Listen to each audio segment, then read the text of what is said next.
Do you want a balloon too, Georgie? Bonjour à nos fidèles auditeurs dans l'épisode du Losers Club. Un podcast culturel pour parler ensemble de films, de livres, de séries mais aussi de jeux vidéo. Aujourd'hui c'est Céline qui présente l'émission pour débattre de la docu-série I'll Be Gone in the Dark mais aussi plus généralement des true crime stories à propos de serial killers. Avant de commencer, saluons mes collègues présents avec moi. Celui qui aurait pu jouer à la fois le bon flic et le méchant flic, notre ténébreux et incorrigible Ugur. Salut Ugur. Salut Luciné. Toujours des compliments ténébreux pour Ugur. Hein. Je commence à être jaloux là. C'est mon chouchou, tu le savais pas. Celui qui est fan des tueurs en série mais qui ne ferait jamais de mal à une mouche, selon ses dires, j'ai nommé Michael. Salut Michael. Il y a une araignée du coup. Ah ouais, là. Les araignées par contre, on sait pas trop. Et enfin, celui qui aurait pu faire un bon stalker, mais s'il avait pas trop la flemme de sortir, j'ai nommé Thierry. Salut. Salut Thierry. Je vous regarde. Je tiens d'abord à remercier nos fidèles auditeurs. Si vous avez aimé cet épisode, que vous voulez partager votre avis avec nous, vous pouvez nous suivre sur la page Facebook du Losers Club, mais aussi sur Twitter @LeLosersClub. Rentrons enfin dans le vif du sujet. Nous allons parler donc des true crime stories sur les serial killers en prenant pour objet la récente série documentaire I'll Be Gone in the Dark diffusée sur HBO Max. Mais tout d'abord, qu'est-ce qu'on désigne par true crime story ? Alors on les trouve sous forme de livres, de podcasts ou même de documentaires. Ce sont des enquêtes qui retracent des histoires vraies de crimes à travers des témoignages de détectives, de journalistes ou des proches des victimes. Donc rien à voir avec des films connus comme Zodiac ou de David Fincher ou Monster de Patty Jenkins qui s'inspirent en eux de faits réels pour romantiser l'enquête du côté du tueur ou du policier. Non, là nous allons parler de True Crime Story. Je peux citer comme exemple Making a Murderer qui est un docu-série sur Stephen Avery et qui a fait parler de lui sur Netflix. I'll Be Gone in the Dark est diffusé depuis le 28 juin sur HBO. Malheureusement, aucune date de diffusion n'est encore prévue en France. Il a été adapté du livre Et je disparaîtrai dans la nuit de Michelle McNamara, une écrivaine américaine qui était aussi une citizen détective qui s'est mise à enquêter sérieusement sur celui qu'elle a nommé plus tard le Golden State Killer. Un violeur et tueur en série qui a perpétué 50 viols, 13 meurtres, des années 70 à 80 dans l'État de Californie. En 2016, Michelle McNamara meurt et laisse derrière elle un livre et cette enquête inachevée. 2 ans plus tard, le Golden State Killer est enfin retrouvé grâce à des preuves ADN. I'll Be Gone in the Dark retrace donc à la fois la vie de Michelle avant sa mort et comment elle a contribué à l'arrestation du tueur en remettant sous les projecteurs cette vieille affaire non résolue. Voilà, donc maintenant qu'on sait mieux de quoi on va parler aujourd'hui, dites-moi qu'est-ce que vous en avez pensé tous de I'll Be Gone in the Dark. Donc pour commencer, Michael, comme d'habitude, va nous donner son avis. Oui, c'est mon nom de famille comme d'habitude. I Will Be Gone in the Dark, il a un principal problème, c'est que je trouve qu'il y a un gros manque d'identité dans cette série qui veut être un true crime story et un biopic sur Michelle McNamara. Ce qui est intéressant du coup, c'est les meurtres et ce qui est le plus horrible, c'est de se dire qu'il y a eu 50 femmes qui ont été violées et que c'est une affaire effectivement, c'est le propos de la série, qui a pas été très connue et pourtant il y a quand même eu beaucoup de victimes. Et c'est intéressant ce côté enquête, même si parfois voilà il y a des reconstitutions un peu moyenne, je trouve. Le côté Michelle McNamara, moi, en fait, j'en ai rien à foutre. Qu'est-ce qu'elle a fait dans la vie ? Mais bon, c'est le propos de la série, et je trouve que la série ne tient pas en longueur, et ça sera mon deuxième problème. C'est trop long pour ce que c'est. C'est-à-dire que ça aurait pu très bien être un film ou un film documentaire, et ça serait bien passé. Mais là, franchement, moi, au bout d'un moment, ça me saoule. Hein. Et je regardais en faisant autre chose. J'ai regardé 5 épisodes, et le 6e sera focalisé que sur le tueur, on dirait. Donc, j'attends de voir le 6e qui va m'intéresser. Moi, je suis désolé, mais j'ai vu qu'un seul épisode de I'll Be Gone in the Dark. Et malheureusement, ça m'a pas du tout intéressé. Je ne savais pas dans quoi je me lançais et j'ai vu qu'il y avait une introduction de 30 minutes sur Michelle McNamara. En fait, ça parle de sa passion pour les faits divers, comment elle aimait recouper les informations et qu'elle passait plusieurs heures par jour, le soir, tard, devant son PC à recouper ces informations, parfois aux grandes dames de son mari. Et justement, le Golden State Killer, c'est un cas qui est abordé, et c'est au bout d'une demi-heure qu'on revient sur lui et qu'on dit « Bon, maintenant, on va vous expliquer ce qui s'est passé avec lui ». Donc ça reprend la dernière demi-heure de l'épisode. Mais en fait, même avant ça, j'avais déjà envie d'arrêter. Moi, j'arrivais pas à me rentrer dans l'histoire, à m'intéresser à ce portrait de femme incroyable. Je me suis dit que en fait, j'aurais juste préféré lire son livre, et encore. Si, je te le conseille, mais j'en parlerai après. Voilà. Bon, par contre, j'avais pas compris qu'elle était morte. Ouais, j'avais des réserves sur le côté actrice qui fait la voix de Michel quand elle lit des bouts de son journal. Même si du coup, ça va dans le sens d'une reconstitution, parce qu'on reconstitue la voix de Michel, et en parallèle, on reconstitue certaines scènes clés. Et malheureusement, les reconstitutions, c'est un truc avec lequel je fais un blocage, parce que, comme tu disais, Mickaël, c'est un peu avoir le cul entre deux chaises, quoi. C'est essayer de faire un peu de fiction et en étant au plus proche de la vérité. Voilà, en fait, je sais pas quoi dire d'autre, j'ai pas vraiment adhéré à cet épisode. Moi, je rejoins l'avis de Thierry à propos des illustrations et reconstitutions. J'ai pas apprécié du tout. Surtout que je me retrouve avec un documentaire à propos de Michel. Au début, j'ai pensé que c'était elle la tueuse. Et je me suis dit, qu'est-ce qui se passe? Ça serait trop intéressant, là. Ouais, je me suis dit, elle avoue ses crimes auprès de tout le monde. Surtout venant de Céline, je me suis dit peut-être qu'elle veut nous initier à des tueuses en série, tu sais.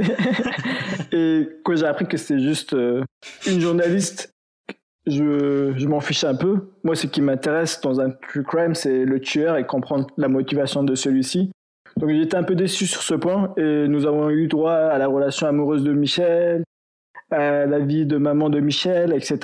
Bref. Elle était quand même mariée à un acteur connu, c'est pour ça qu'ils ont parlé de sa relation. Ça m'a aussi un peu dérangé quand on en parle un peu de la vie de son mari parce que ça n'a aucune implication sur l'enquête ou sur le tueur en série. Et je trouvais ça inutile de faire perdre 30-45 minutes à parler de son mari, qu'il est comique, etc., comment il a soutenu Michel, je m'en fous. Encore un truc, je n'adhère pas aux citoyens détectives car je trouve que c'est insultant pour les professionnels de ce métier.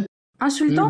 Oui, parce qu'il y a des gens qui travaillent, qui ont eu des études, faire ce métier-là, et finalement, c'est comme des gens qui disent que la chloroquine est bien et qui n'ont aucune connaissance en sciences. Et moi, ça me fait chier parce qu'il me dit, merci aucune tonton. Connaissance. C'est non, pire. Oui, j'accepte les docteurs, mais genre des gens X qui n'ont aucune connaissance scientifique ou médicale, qui disent que moi j'ai entendu ça, c'est bien, donc faut qu'on consomme ça ou qu'on traite les gens avec ça. Moi, ça me saoule.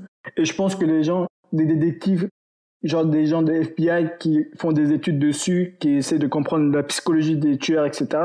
Quand t'as 2-3 citoyens qui sont devant leur écran et qui décident de mener l'enquête, moi personnellement, si j'aurais été détective, ça m'aurait fait chier.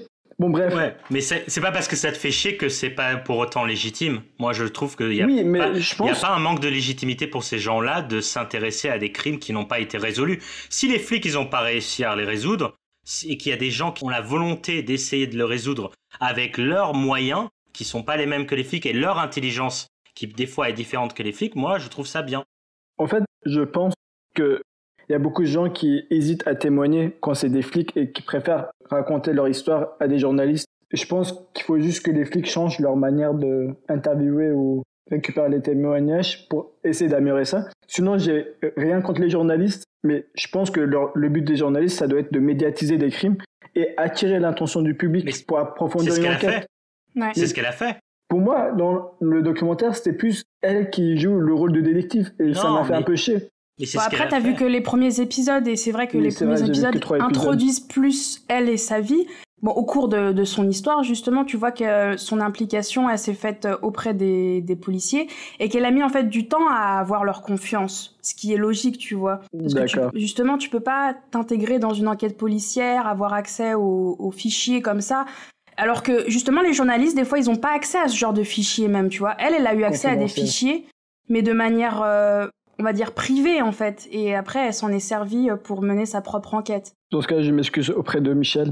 Non, mais après, elle est morte. Oui, je sais. Mais après, je suis d'accord avec ton point de vue. En fait, c'est plus dans le sens des citoyens qui marchent sur les pas des détectives qui sont censés faire le boulot. Mais voilà, ils les soutiennent. Ben, c'est ce que j'ai envie de dire, c'est que Michelle McNamara, elle a écrit du coup un article pour Los Angeles Times, je crois, qui a permis en fait de refaire connaître le Golden State Killer, qui en fait avait arrêté de tuer et qui n'était plus en action à ce moment-là. Quand elle a commencé à s'intéresser, c'était un cold case. Donc tout le monde en avait rien à foutre, concrètement. Parce que pour moi, c'était un peu plus pour faire du business et je trouvais pas sincère du tout. Et c'est ça qui m'a fait un peu chier, en mode, tu sais, comme les gens qui font des théories de complot, etc., il y a un business qui tourne autour et je trouve pas sincère du tout. Oui, après, ils sont peut-être pas tous snobs, ceux qui font des recherches comme ça sur les serial killers. Il y en a, c'est peut-être aussi eux-mêmes des serial killers, j'en sais rien. Parce que si on regarde le nombre de livres qu'elle a vendus, le blog qui marchait très bien, c'est un vrai business qui tourne autour. Ça a été très popularisé, mais tu sais quoi, grâce à sa mort en fait, et c'est ça le plus horrible dans l'histoire, c'est que son livre allait pas être un grand succès, enfin on le voyait pas comme un grand succès avant qu'en fait on apprenne sa mort et que c'est toute la médiatisation autour de ça en fait qui a aussi lancé l'histoire. Donc c'est son mec qui a profité de l'argent. Je dirais pas ça non plus. Hein. Et sur le Golden State Killer, est-ce qu'on savait aussi qu'il avait violé toutes ces femmes ? Est-ce que tous les cas étaient rassemblés sous le même nom ? Parce que moi j'ai l'impression que Michelle, elle avait aussi cette manière de creuser et de coller 2 cas ensemble qui n'étaient pas forcément identifiés comme dus par la même personne. Exactement. En fait, oui, c'est ça. C'est que tu vois au fur et à mesure de l'enquête que les policiers, même s'ils faisaient bien leur boulot, ils le faisaient dans leur district. Et qu'en fait, le tueur avait opéré dans plusieurs districts de Californie. Donc, il avait des noms différents. C'est ça qui était drôle aussi. Alors, il y avait de East Area Rapist. The Original Night Stalker. Que des noms sympas. Ouais, voilà, exact. Et c'est vrai que du coup, vu qu'il opérait à des endroits différents, des fois, il changeait de mode d'opération et que c'était pas non plus les mêmes années, les similitudes, pour eux, elles étaient pas assez flagrantes. Et c'est elle qui a réussi à faire interagir entre les flics, les témoignages, et même, en fait, tu le vois, mais c'est vrai, de manière assez disparse dans les épisodes, quoi. C'est pas peut-être tout de suite, c'est pas dès le début qu'on te montre un petit peu que son implication, elle a pas été vaine. Et c'est pour ça, je pense que dès le premier épisode, on parle d'un autre cas, justement, dans l'introduction de la série et de Michelle, où elle rassemble 2 cas de disparition de garçons qui n'avaient pas du tout été assemblés par les autorités, et qu'elle dit qu'elle publie dans son blog, et 3 jours plus tard, les autorités trouvent le lien de corrélation, donc comme quoi elle était sur la bonne piste. Ah bah tu vois, Ugur, hein, franchement... Mais il y a des gens qui enquêtent, et on en parlera peut-être tout à l'heure avec Don't Fuck With Cats, qui est un cas assez intéressant. C'est vrai. Quand même.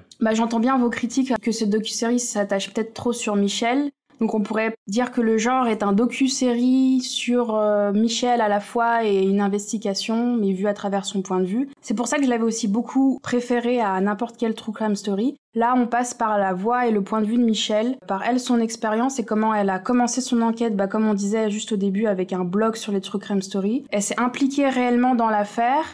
Et du coup, c'est pour ça que dans la série, tu vois aussi sa vie personnelle, parce que t'as aussi un peu besoin de comprendre sa motivation à elle, et pourquoi, en tant que citizen lambda, elle se met à chasser un tueur en série, quoi. Donc, Mickaël, tu disais que c'était trop long. C'est vrai que l'introduction, du coup, sur sa vie, elle peut être un petit peu, on va dire, chiante, hein, tout simplement.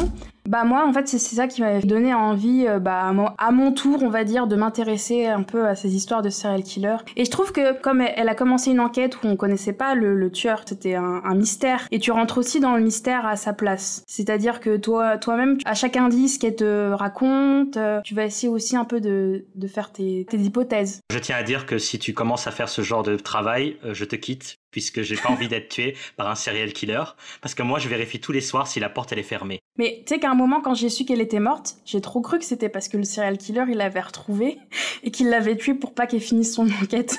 Ça aurait pu être intéressant. Ah.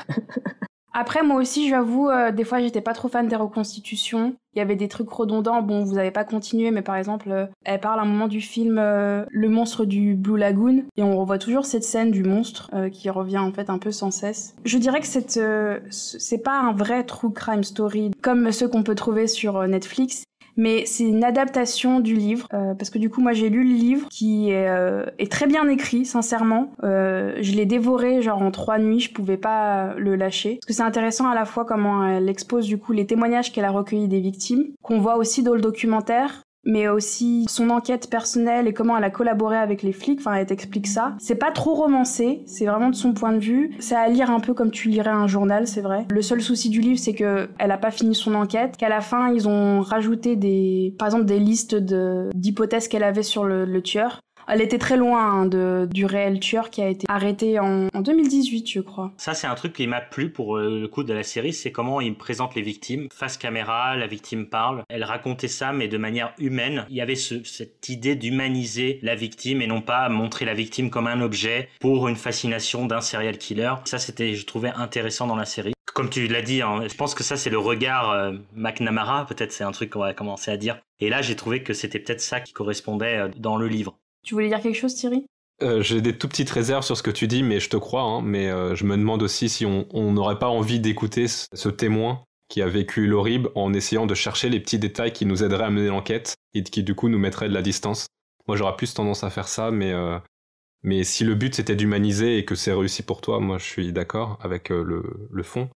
Et sinon je voulais dire que le livre en fait c'est qu'une seule voix et je pense que pour raconter l'histoire de Michel, on avait vraiment besoin que d'une seule voix et peut-être pas de 4 réalisateurs différents et peut-être d'autres producteurs derrière qui coordonnent le tout, qui peut-être diluent le côté humain de Michel.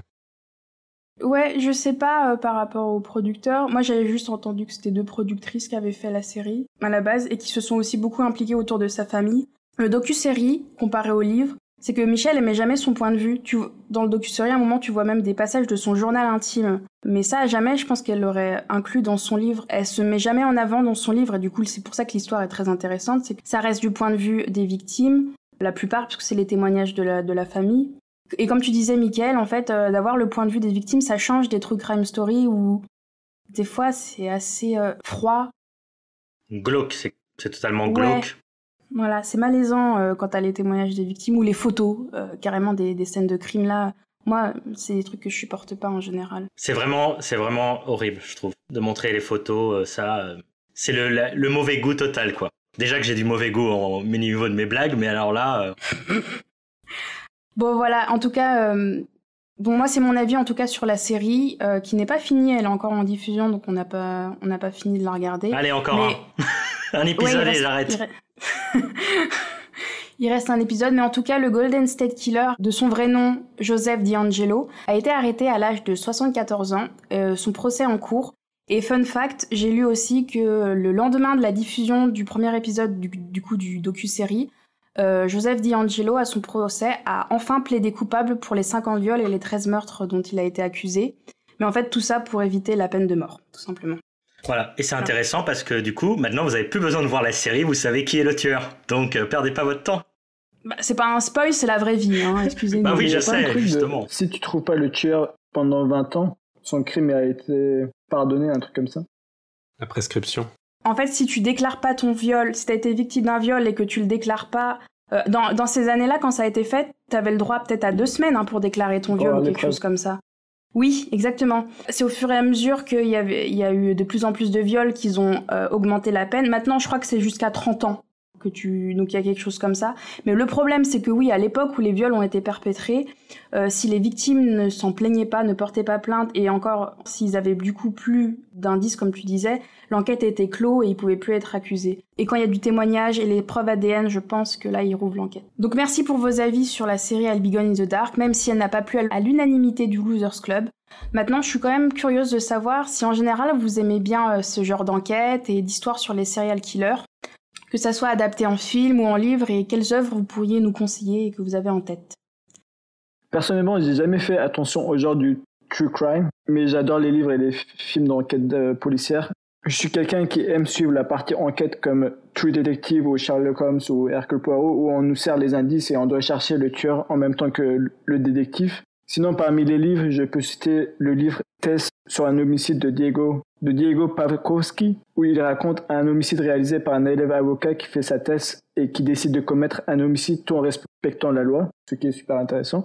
Et en France, j'ai eu l'occasion de lire les romans de Jean-Christophe Granger et que j'ai beaucoup apprécié.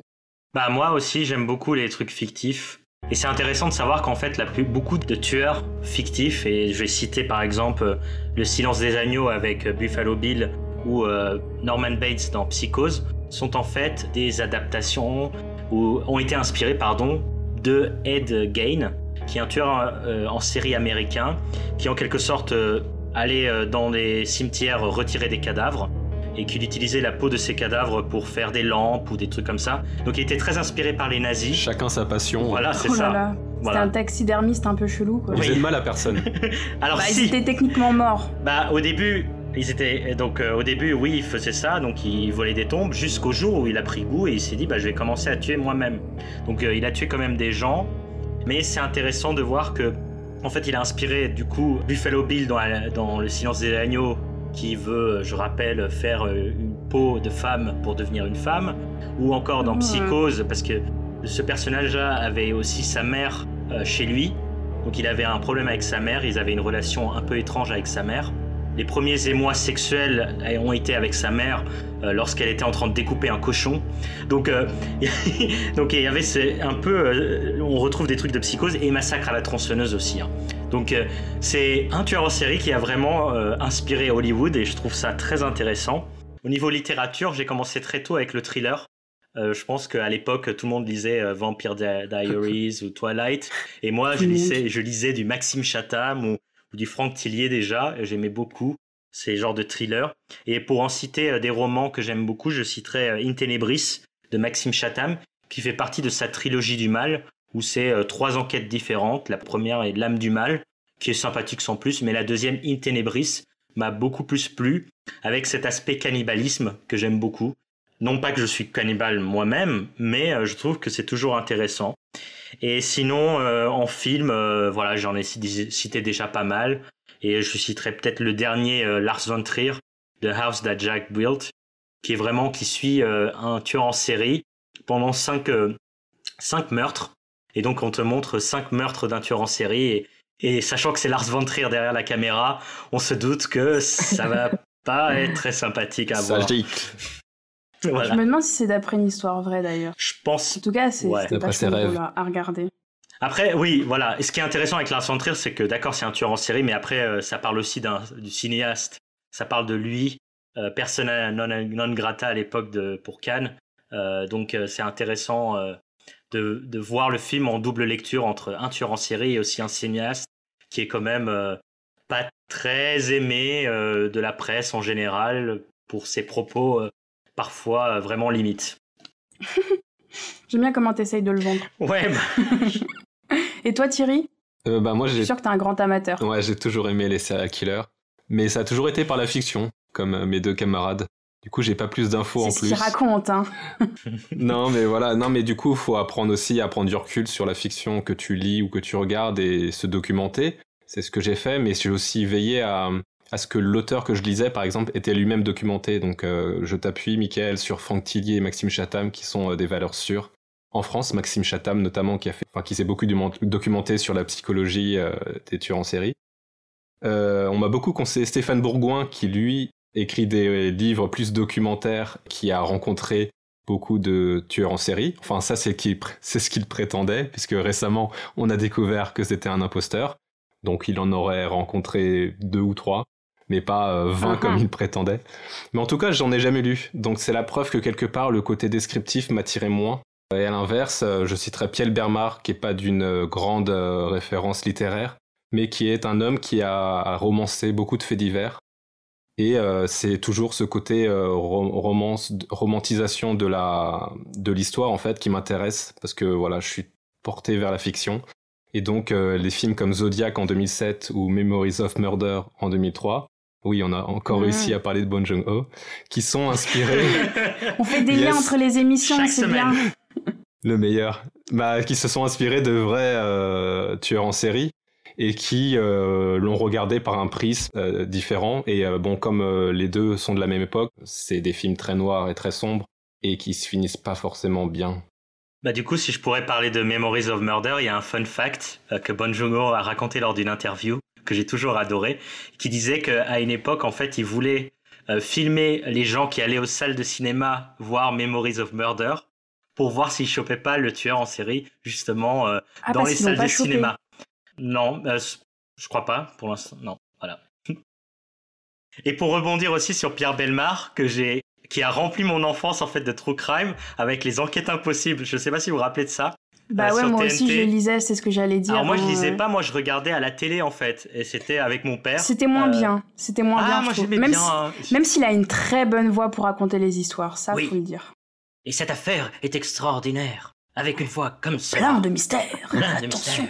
Mais comment il a tué ? On verra dans la suite. Exactement. Non mais ouais, c'est ce que moi aussi j'allais rebondir sur Pierre Bellemare parce que je devais être bizarre mais enfant, mais j'adorais ces histoires. Après je savais pas que c'était inspiré de faits réels. Moi j'avais pas vu ça comme ça, je l'avais vu comme de la fiction, comme des urban legends, tu vois, les trucs qui te font peur mais que t'y crois pas trop non plus.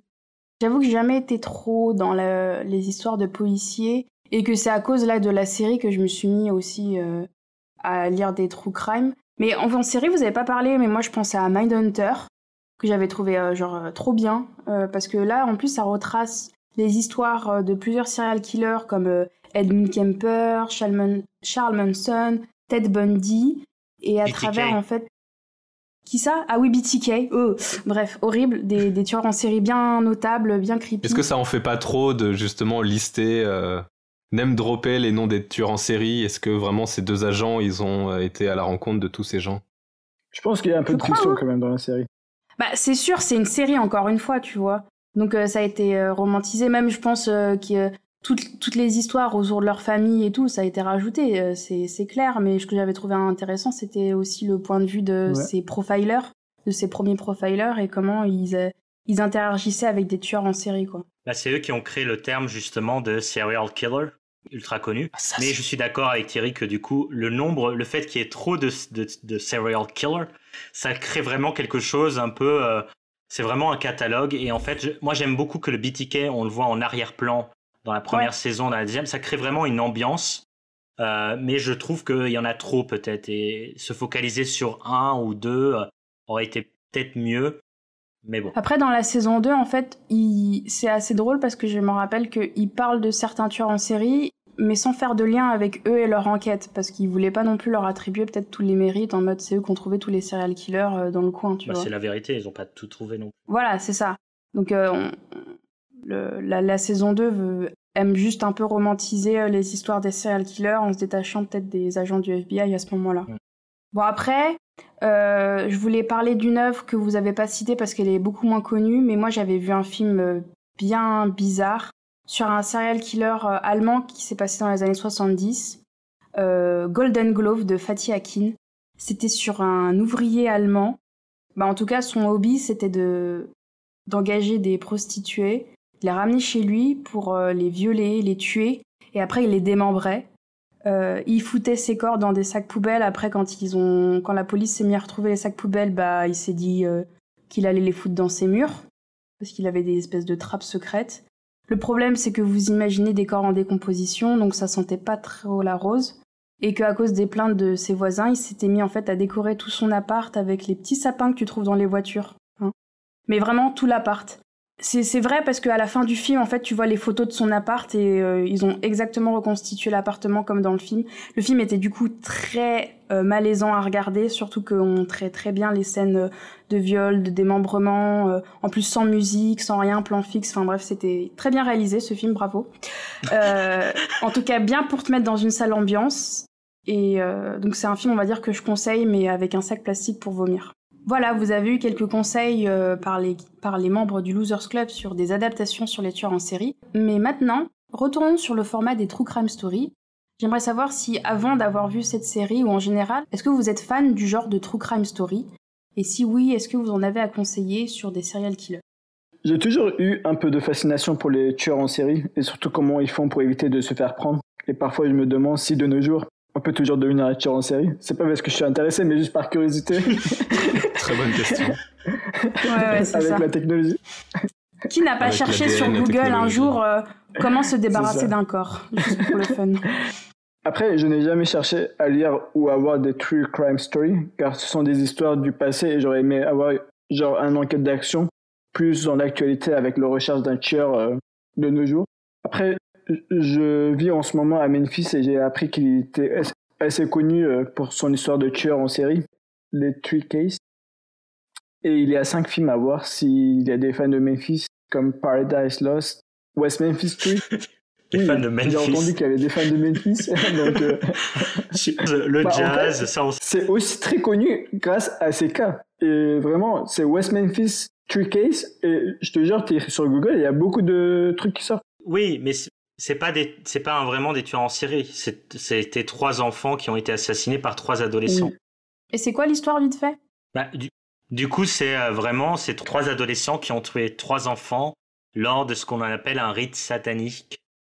Mais c'est pas sûr. C'est-à-dire que du coup, je crois que Paradise Lost décrit justement que c'est pas sûr que ce soit ces 3 adolescents. C'est peut-être des boucs émissaires. Mais bon, Moi, j'ai pas vu vraiment non plus. Je connais juste parce que j'ai regardé Wikipédia. Bah après, ça reste un true crime story, donc évidemment, c'est pas des tueurs en série. Mais j'ai vu que 50% environ des true crime story parlaient de tueurs en série.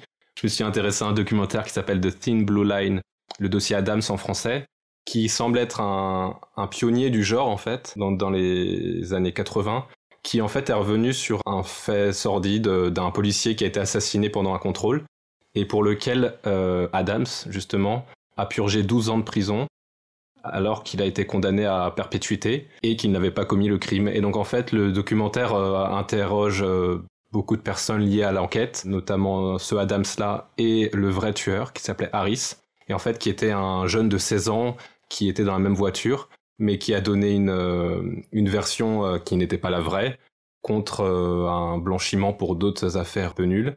Et suite à ça, du coup, l'autre a purgé 12 ans. Donc ça m'a intéressé, mais j'ai retrouvé un peu les mêmes défauts que je reproche à I'll Be Gone in the Dark.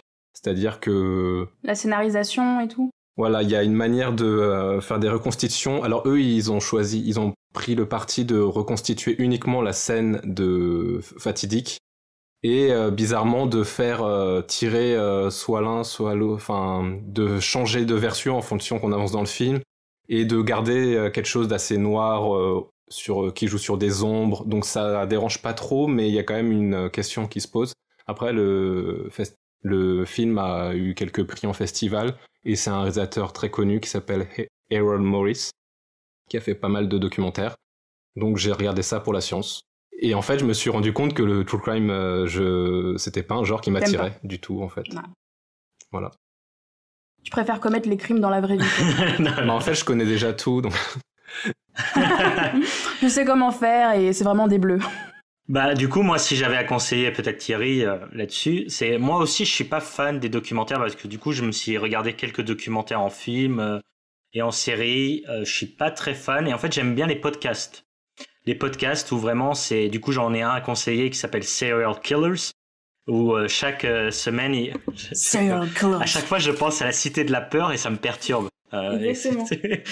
Et du coup sur les tueurs en série, en fait chaque épisode va parler d'un tueur en série et c'est intéressant, c'est 50 minutes donc c'est long, mais pour le coup t'as deux personnes qui ont fait en plus des analyses psychologiques pour savoir à peu près les pourquoi le tueur, les actions, l'enfance. Donc tu découvres toute la vie du tueur en série. Donc pour la glorification d'un tueur en série, on y est totalement dedans. Mais dans tous les cas, c'est intéressant parce qu'il n'y a pas ce truc de reconstitution. On ne voit pas, on n'entend rien. On a juste deux personnes qui te parlent des faits. Et c'est toujours très intéressant comment ils l'amènent. Sinon, j'ai essayé d'autres podcasts aussi que j'ai pas aimé parce qu'il y avait trop d'humour. Et j'avoue que quand c'est tueur en série où il y a eu des victimes, moi c'est vrai que j'ai du mal à faire trop d'humour là-dessus. Une petite blague de temps en temps, c'est pas dérangeant, mais quand c'est vraiment presque tout le temps on fait des blagues, moi je suis un peu voilà, ça me met un peu mal à l'aise. Alors que je préfère écouter des trucs sérieux pour des trucs un peu glauques. Mais du coup, j'ai aussi écouté les podcasts. Je préfère ce format-là. T'as pas les images, c'est moins perturbant, on va dire. Certains podcasts, par contre, ils te mettent les enregistrements des témoignages des tueurs quand ils ont avoué. Ça, c'est creepy. Enfin, j'avais entendu du coup le témoignage sur Ed Kemper. Voilà. D'ailleurs, fun fact, en prison, il s'est mis à enregistrer des livres audio. J'ai appris ça.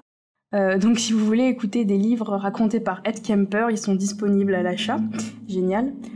Dont Les Fleurs captives de Virginia Andrews, qui est un roman que je conseille aussi, mais peut-être pas avec la voix de Ed Kemper, je sais pas, c'est un peu creepy.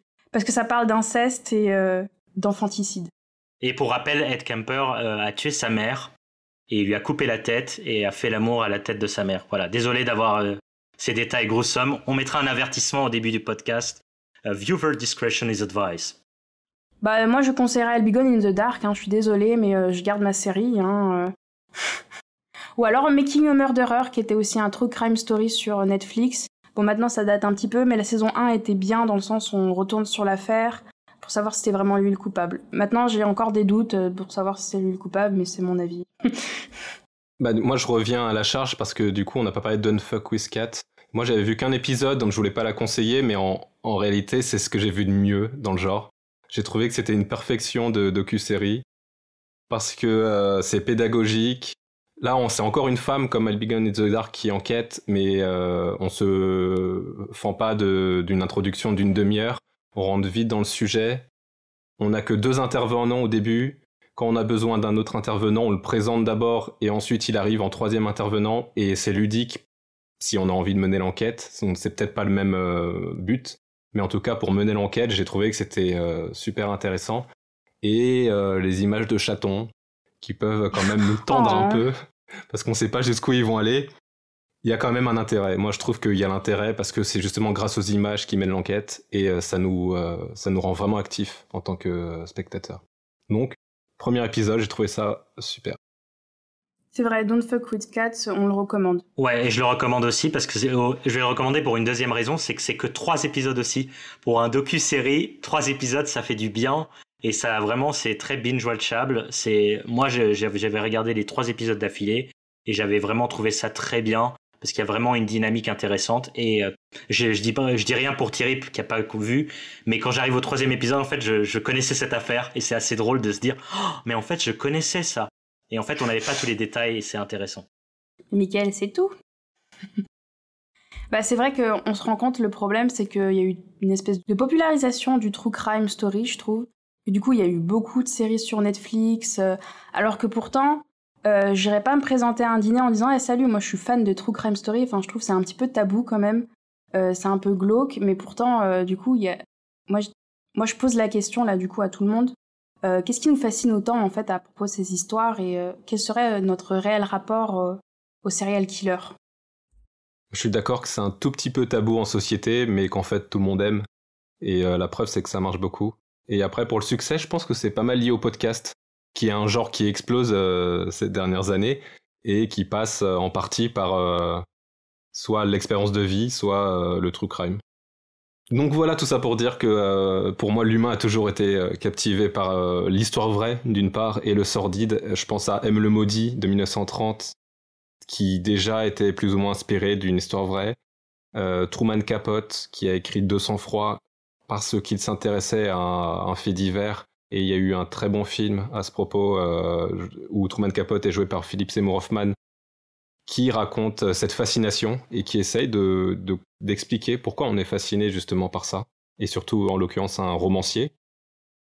Justement, I Will Be Gone in the Dark a été très comparé à De sang-froid de Truman Capote. On disait c'est le nouveau De sang-froid des années 2000 quoi. Après, je pense que du coup, ça évolue en même temps que nos attentes. Donc, j'ai dit, en ce moment, on écoute des podcasts, alors ils fleurissent. Et là, en ce moment, on est aussi à la série. Et moi, j'ai l'impression qu'il y a HBO et Netflix qui sont les plus gros moteurs de ça. Donc, on a cité déjà tout ce qu'il y avait à citer. Peut-être Unsolved Mysteries, qu'on n'a pas encore cité sur Netflix. Ouais, mais c'est pas terrible. C'est pour ça que moi, je l'avais pas conseillé. J'en ai vu qu'un et ça m'a saoulé. Ou Tiger King, qui n'est pas un tueur, mais qui a fait des crimes parce qu'il a violé des lois pour les animaux. Donc, qui a aussi beaucoup fait parler. Hello, cool cats and kittens. It's Carol Bansky from Cat Rescues. Il n'y a pas que lui, en fait. Mais ouais, en fait, tout le monde est coupable dans cette histoire. Moi, je trouve que le true crime, en France, c'est pas si populaire qu'aux États-Unis, parce que c'est quand je suis venu aux États-Unis que je me suis rendu compte que ici, les gens adorent en parler, comme un peu les armes. Mais ils aiment bien en parler en mode pep talk, au en lunch, fait. En par mode, exemple, ils adorent discuter de tueurs. Oui, c'est c'est un divertissement pour eux. Et c'est, surtout quand on regarde les true crime stories, ça reste très américain. Les tueurs en série, c'est américain et c'est trop localisé aux États-Unis. Et comme vous avez dit, les moteurs, c'est Netflix et HBO qui se focalisent aussi sur les tueurs en série américains. Et je trouve que c'est un peu l'imposition en Europe du style américain qui fait qu'on commence à en parler en Europe aussi, mais c'est plus parce que Netflix en produit et on reste sous l'influence américaine sur ce point-là. Bah justement, Unsolved Mystery, il y a un épisode sur Xavier Dupont de Ligonnès. Bon, c'est pas un serial killer, mais c'est quand même une affaire. C'est assez drôle qu'une série américaine vienne en France, un épisode parmi 6, je me rappelle plus, où c'est en France. Voilà, donc les affaires criminelles, peut-être on va commencer à en avoir en France. Et la France, elle a son lot de tueurs en série aussi. Ouais, je pense les Fourniret, les Dutroux, moi j'en ai écouté. J'en ai connu. J'en ai connu, on allait boire des cafés ensemble. En vrai, voilà. Et Marcel Ptiot, qui pendant la Deuxième Guerre mondiale, en fait, faisait croire aux Roumains ou aux Juifs qu'il allait les sauver et les envoyer en Argentine. Et en fait, il leur donnait, donnez-moi de l'argent, il leur donnait de l'argent. Ensuite, il les piquait avec une seringue avec du cyanure, je crois. Et ça, il les tuait parce qu'il disait, hey, avant de partir en Argentine, il faut être vacciné. Poum! Et il a tué plein de gens comme ça pendant la Seconde Guerre mondiale. Et en plus, comme c'était des gens à la Seconde Guerre mondiale, Internet n'existait pas. Dès qu'ils disparaissaient, bah, ça marchait. C'est-à-dire que son système marchait. Les gens, ils disparaissaient. Ils allaient en Argentine sûrement. Donc ça, c'est assez intéressant. De ça. Peut-être il y aura des adaptations comme ça. Il y a déjà eu par le passé, mais par Netflix. Je pense que ça a été beaucoup trop recyclé des tueurs en série américains. Donc oui, s'ils peuvent trouver d'autres tueurs en série européens ou chinois ou asiatiques, ils vont pas hésiter à essayer de produire des trucs ou faire des remakes, comme on reprend les histoires japonaises et puis on en fait des films américains. D'ailleurs, j'aimerais beaucoup voir le documentaire Cannibal de Lucien Castin-Taylor et Verena Paravel qui raconte dans les années 80 un étudiant japonais qui était à Paris pour ses études et qui a mangé une camarade de classe de la Sorbonne. Donc du coup, il y a eu ce film en 2017 sur ce japonais, mais il y aura peut-être encore d'autres choses dans le futur. J'aimerais beaucoup voir ce documentaire. Mais c'est le film qu'on a commencé, mais qui était bizarre, Mickaël. Ouais, moi j'ai commencé, en fait c'était... j'ai eu un écran blanc. Expérimental. Où t'entendais... C'est expérimental où t'entendais quelqu'un manger. On dirait que t'entendais quelqu'un manger pendant 5 minutes. J'ai fait non mais c'est du mauvais goût. Donc j'ai arrêté. Yes. J'ai fait, on parle d'un cannibale. Voilà. Si même Mickaël il arrête ce genre de film, quand même, faut se poser des questions. J'avoue que j'étais curieux aussi comme Thierry, surtout qu'en fait il a un frère jumeau. Et du coup, c'est vraiment la relation avec son frère jumeau. Donc ça m'intéresse de voir ce documentaire. Surtout que c'est une affaire qui a été très retentissante en France. Nos parents, par exemple, je pense qu'ils connaissent très bien cette affaire. Moi, je pense qu'on a prouvé qu'on adore les tueurs en série. Mais on n'a toujours pas expliqué pourquoi. Alors moi, je trouve que ce qui est plus fascinant, c'est la fascination des gens en elle-même. Genre, se dire que Michelle McNamara, elle a un peu sacrifié sa vie pour cette enquête-là. J'ai entendu des gens dire que c'était un peu une catharsis pour eux d'écouter ce genre de true crime story, que ça les aidait genre à décompresser, justement sous forme de podcast ou quoi. À éviter de tuer. Un peu, je sais pas, une espèce de thérapie de anger management, genre d'entendre qu'il y a d'autres gens qui font du mal à d'autres gens, ça peut peut-être leur éviter d'avoir ces envies de mal en eux, je sais pas. En tout cas, moi, c'était plutôt ça. C'était mon explication de pourquoi on se fascine autant à propos des serial killers. C'est vraiment de voir jusqu'où on peut faire du mal et après d'avoir un regard extérieur là-dessus et se dire ah ouais, bon, moi, je suis pas si mauvais que ça finalement. Je veux pas commettre des meurtres, des viols. J'ai pas ce genre de réflexion. Ou alors, au contraire, se dire ah bah tiens, il a pas essayé ça et moi, je sais que ça marche. Mais je trouve ça particulièrement glauque de tourner ça un peu en divertissement, comme ils font les Américains, à leur donner des noms comme si c'était des stars, comme si c'était des figures à suivre, en fait. Et il y a beaucoup, après, de littérature populaire autour d'eux. Mais c'est pas que les Américains qui font ça, hein. Justement. Oui, on fait ça depuis longtemps avec Jack the Ripper. Oui, même là, Marcel Ptiot s'appelait Dr Satan en France, donc c'est même les Français, on donne des noms aux tueurs en série, ou la bête des Ardennes, je crois, pour fournirait. Donc, non, je pense que c'est commun qu'un serial killer, on lui donne un nom un peu fancy. Non, mais du coup, c'est les journalistes qui donnent ce nom-là. Mais moi, ce que je trouve encore pire, c'est que justement, dans les œuvres dont on parle, il y a vraiment encore ces personnages qui sont érigés en figures comme seraient les personnages de fiction. Comme, aujourd'hui, tout le monde rigole sur Tiger King, qui, la série Netflix. On s'amuse à se déguiser en lui parce que il a des cheveux marrants et il est toujours habillé d'une certaine manière. Ouais, c'est un personnage, c'est sûr. Voilà, et puis c'est un personnage comme seuls les Américains savent en créer, quoi, qui pourrait avoir une secte. Mais moi, je trouve ça très dangereux quand même de faire ça, d'idéaliser un homme comme Tiger King, et idéaliser un personnage qu'on sait fictif comme Hannibal Lecter. Et je sais de quoi je parle parce que moi, je me suis déguisé en Hannibal Lecter. Et je peux vous dire qu'une camisole en soirée, c'est pas facile pour manger. Mais voilà. Surtout être transporté tout le temps, quoi.